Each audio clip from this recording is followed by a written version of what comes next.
In life, we're always taught to treat others the way we want to be treated.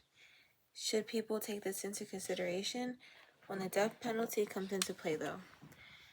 Deciding whether the death penalty should be legal or not is mostly based off morals, belief, and existing laws. This capital punishment is legal in 27 U.S. states.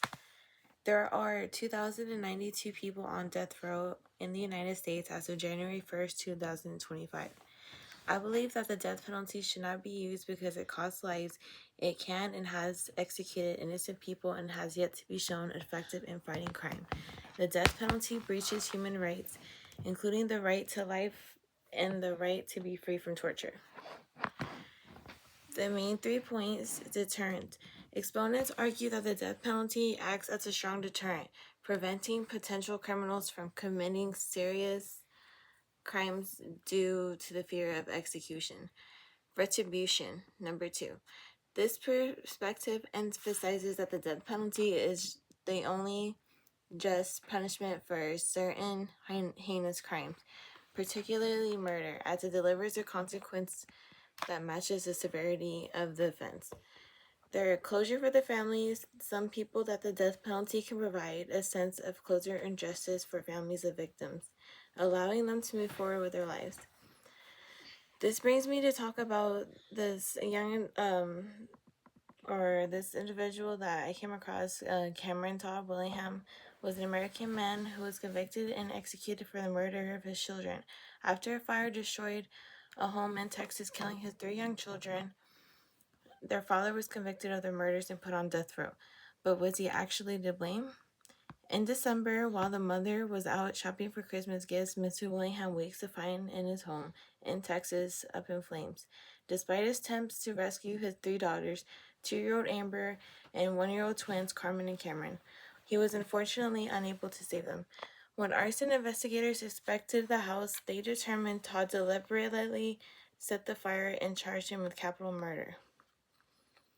During his trial, authorities accused him of deliberately setting the fire with the intent to murder his children, testifying that the refrigerator was purposely moved to block the door and that gasoline was poured under the children's beds in the shape of a pentagram.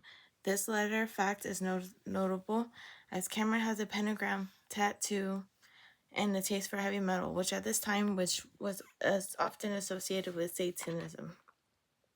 Further witnesses testified to Cameron's violent part.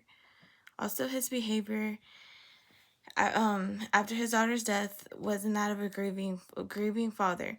During the entire trial, he was growing frustrated and always maintained his innocence. It seemed he was the perfect scapegoat for the public and just wanting someone to pay for those babies, ultimately sentenced to death by the jury. After being known as the baby killer and getting into multiple prison fights, it seems he was totally guilty, right? So maintaining his innocence when no one was on his side, he didn't give up. He gets a new defense attorney. As he works to better his writing and vocabulary, he connects with 2 advocates who believe in his innocence. One is Walter Reeves, a lawyer. The other is Elizabeth Gilbert, a teacher of copyright, with Cameron's execution date looming, going with a 3rd appeal. They worked together to disprove his testimony that resulted in his verdict. Unfortunately, the wheels of justice turned very, very slowly. Turns out the detectives already decided he was guilty before they observed the crime scene. They didn't bother checking the space heater because whoever installed it never even heard of a safety code. Flames went up in the ceiling, down, burning the wall in the children's room by their cribs or bed. What would you call a bust over then occurred? Instant combustion of everything flammable. The accelerant on the porch was from the girl that he had knocked it over while running outside. The fridge that was always in the home blocking the door never moved. It was like a part of the layout of their natural living condition. After clear evidence of a new trial, the Board of Pardons and Parole sent it out to a judge who ultimately rejected it, trying to draft an appeal for 30 days of the execution to the governor with only 11 days left of his execution.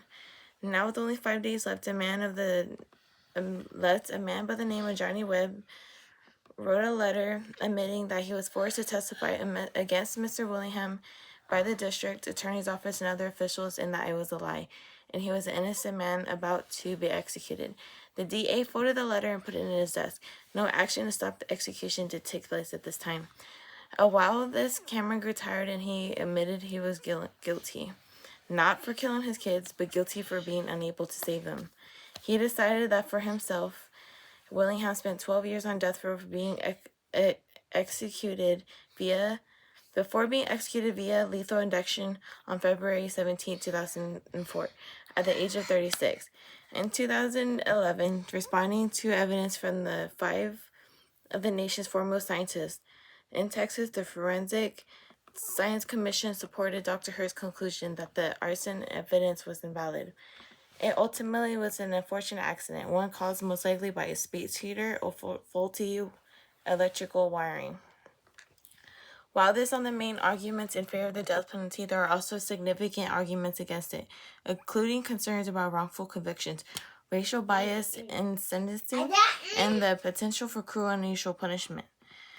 Regardless of who is accused, the nature of circumstances of the crime, guilt, or innocence, the idea of execution is just inhumane.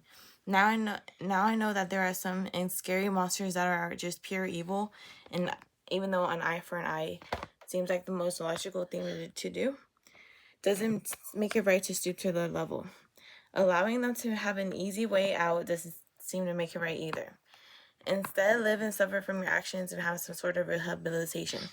The most common, most argument against capital punishment is that sooner or later, innocent people will get killed because of mistakes or flaws in the justice system. Witnesses, prosecutors, and jurors cannot make mistakes. Since Willingham's execution, 32 individuals, including 5 Texans, have been released from death rows nationwide due to the evidence of their wrongful convictions. Since 1980, 158 men and women on death row have come within days of being executed before new evidence revealed their innocence. Now, you can take action against the death penalty by calling or writing to your senators or representatives to oppose the death penalty, donate and or volunteer to organizations to those who oppose the death penalty as well.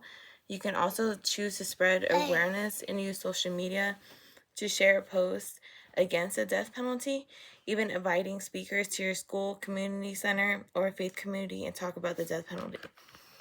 This is sad but a true story was turned into a movie called Trial by Fire on Netflix. Is out right now. It is 10 out of 10 and I highly recommend watching it if you want to go and check that out. Now, I believe that the justice system is really broken. Another fact in November of 1957, a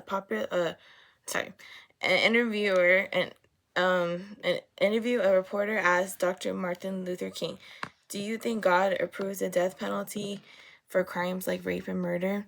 He responded, "I do not think that God approves the death penalty for any crime, rape, murder, included, anything like that. Capital punishment is against better judgment and modern technology, and above all, against the highest expression of love in the nature of God." Now, everyone has their opinion on that. There are some good people, there are some bad people out there. He was just the individual that would just happen to be innocent. Some people are guilty. Either way, I feel like the death penalty should not be out there. But yeah, everyone has their opinion. But thank you for listening and God bless.